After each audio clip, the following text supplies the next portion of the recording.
Бул әлемде ең қатты жақсы көретін балама ашуланатын болсақ, бұл әлемде қандай бала болмасын, әр күнін дені сау, бақытты балалық шаққа өткізуі қажет. Бақытты балалық шақ сыйлау үшін біз ата-аналар көп ойлана бастаймыз. Бірақ күнделікті күйбелең тіршілікте баламыз айтқанымызды тыңдамай, таң атқаннан кешке дейін жылай беретін болса, біз де байқаусызда ашуға беріліп, тіпті қол жұмсап қоятын кездер де болады. Егер күні бойы тыным таппайтын ер баланы өсіріп отырсаңыздар, онда тіпті солай болуы әбден мүмкін.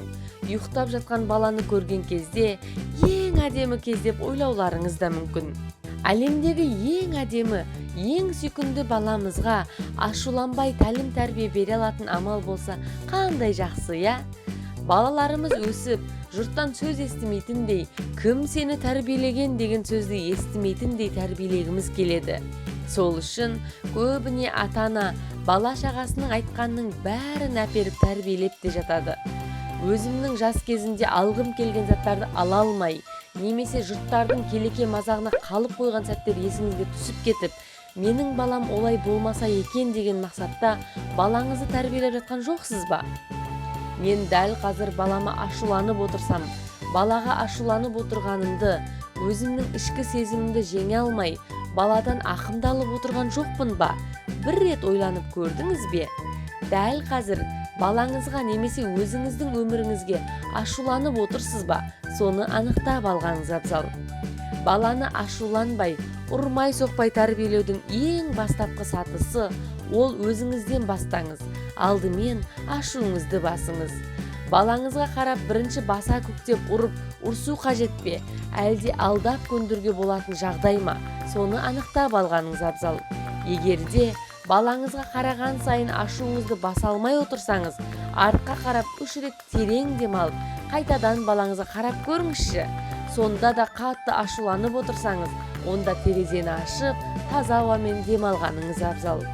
Мен өзімді қолға алып, басылғаннан соң балаға қайта қарасақ, бұрынғыдай баса көктеп ұру, немесе дауыс көтеру, айқайламай-ақ баланы тәрбиелеуге болатынын түсінесіз.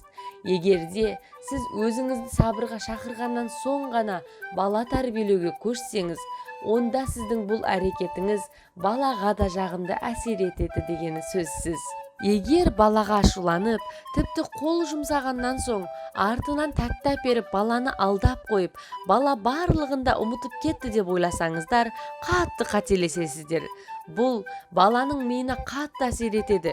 Тіпті бала не істерін білмей қалады деп айтсам артық айтпас едім. Көптеген ата-аналар баланы ұрып қателік жасаған іштей біліп, балаға жаны ашығандықтан балаға ойыншық сатып әперіп, немесе құшақтап бетінен сүйіп, былайша айтқанда ата-ана өзін өзі алдап жатыр, яғни өзін кінәлі сезінгісі келмей жатыр деген сөз.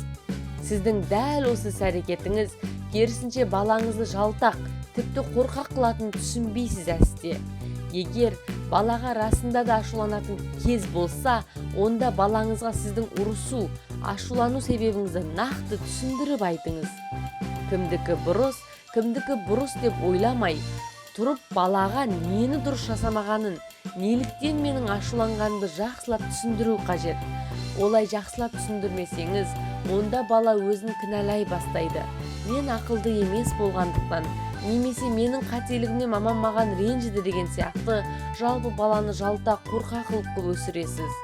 Егер дәл осылай ай-шай жоқ балаңызға бас сала берсеңіз, онда балаңыздың өз ойы жоқ, көпшілік ортада өз ойын айтудан қорқатын, ұялатын бала қылып тәрбиелейсіз. Балаға дауыстап айқайлап, қол жұмсап тәрбиелеу мүлде дұрыс емес.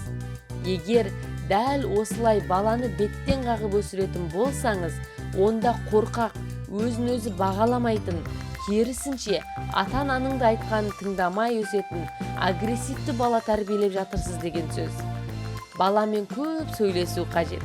Егер менің балам әлі кішкентай ғой деп ойлауларыңыз мүмкін, бірақ балаңызға лайықты тілде неге сіздің ашуланғаныңызды түсіндіріп берулеріңіз міндетті түрде қажет. Бала әлі ересек адам сияқты толық жетілмегендіктен, сіз қалай тәрбиелесіз, солай қалыптасады. Яғни бала ата-ананың айнасы деген сөз. Балаңыздың тәрбиелі, сіз қалағандай болып өсуін қаласаңыз, онда тәрбиені өзімізден бастаған дұрыс деп ойлаймын.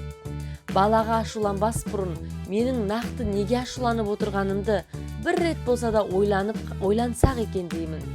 Біз, ата-аналар балаға берілетін тәрбиенің қайсысы дұрыс, қайсысы бұрыс екенін жақсы білеміз деп ойлаймын.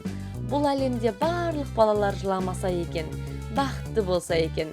Соңына дейін тыңдағандарыңызға көп рахмет.